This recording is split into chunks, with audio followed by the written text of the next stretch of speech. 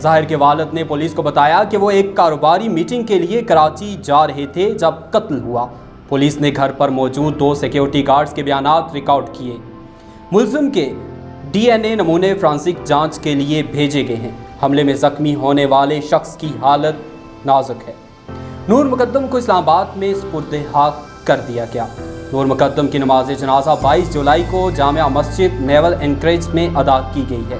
انہیں نیول اینکریج قبرستان میں سپرد حق کیا گیا۔ آئی جی اسلام آباد نے کمیٹی بنائی ہے۔ اسلام آباد کے انسپکٹر جنرل پولیس قاضی جمیل الرحمان نے کیس کی 4 رکنی مشترکہ تحقیقاتی ٹیم تشکیل دی ہے۔ 23 جولائی کو وزیر اعظم عمران خان نے اس بات کا اور اس تمام تر واقعے کا نوٹس لیا۔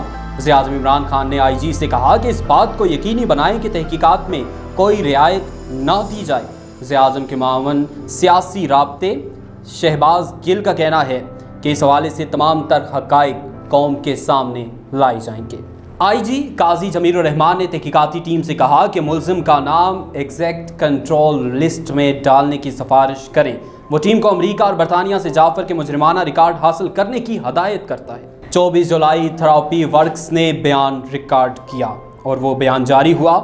ایک مشاورت اور تربیتی سروس کا کہنا ہے کہ اس نے ظاہر جعفر کے لیے کبھی بھی کلینیکل پریکٹس کی اجازت نہیں دی۔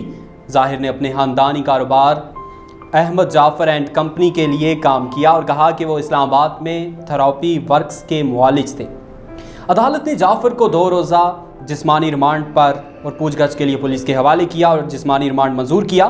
ظاہر جعفر 3 دن کی حراست، جسے جسمانی ریمانڈ کہا جاتا ہے، کے بعد اسلام آباد کی ایک عدالت میں پیش ہوتا ہے۔ ڈیوٹی مجسٹریٹ شعیب بلال رانجھا نے کیس کی سماعت کی۔ پولیس نے عدالت سے ظاہر کے جسمانی ریمانڈ میں توسیع کا مطالبہ کرتے ہوئے مزید کہا کہ انہیں ابھی تک اس کا موبائل فون نہیں ملا ہے۔ ان کا کہنا ہے کہ ان کے پاس پسٹل کے ساتھ قتل کا اسلحہ چاقو ہے۔ عدالت نے مزید 2 روزہ جسمانی ریمانڈ منظور کرتے ہوئے پولیس سے ظاہر کو آئندہ 26 جولائی کو پیش کرنے کا کہا تھا۔ ظاہر جعفر کے والدین گرفتار ہیں اور تھراپی ورکس سیل کر دیا گیا ہے۔ اسلام آباد پولیس نے ذاکر جعفر اور عصمت آدم جی گھریلو عملہ افتخار اور جمیل کو ثبوت چھپانے کے الزام میں گرفتار کیا۔ اسلام آباد کے ڈپٹی کمشنر محمد حمزہ شفقات کے مطابق تھراپی کا کام سیل ہے۔ تھراپی ورکس میں کام کرنے والے 2 افراد بھی گرفتار ہو چکے ہیں۔ اس کے بعد 25 جولائی کو ظاہر جعفر کے والدین کا پولیس ریمانڈ۔ اسلام آباد کی ایک عدالت نے ظہیر جعفر کے والدین اور گھریلو عملے کو پوچھ گچھ کے لیے پولیس حراست میں بھیج دیا۔ ڈیوٹی مجسٹریٹ شہزاد خان اتوار کو کیس کی سماعت کرتے ہیں اور عدالت پولیس سے کہتی ہے کہ وہ انہیں 27 جولائی کو پیش کرے۔ اس کے بعد کی کہانی کچھ اس طرح سے ہے کہ 26 جولائی کو ظاہر جعفر کا نام بلیک لسٹ میں شامل کیا جاتا ہے۔ ظاہر جعفر کا نام سفری بلیک لسٹ میں ڈال دیا گیا۔ اس کا مطلب ہے کہ وہ ملک سے باہر نہیں جا سکے گا۔ وفاقی وزیر داخلہ شیخ رشید نے پیر کو اس کی تصدیق کی۔ ان کا کہنا ہے کہ ایگزیکٹ کنٹرول لسٹ میں نام شامل کرنے کا فیصلہ وفاقی کابینہ کرے گی۔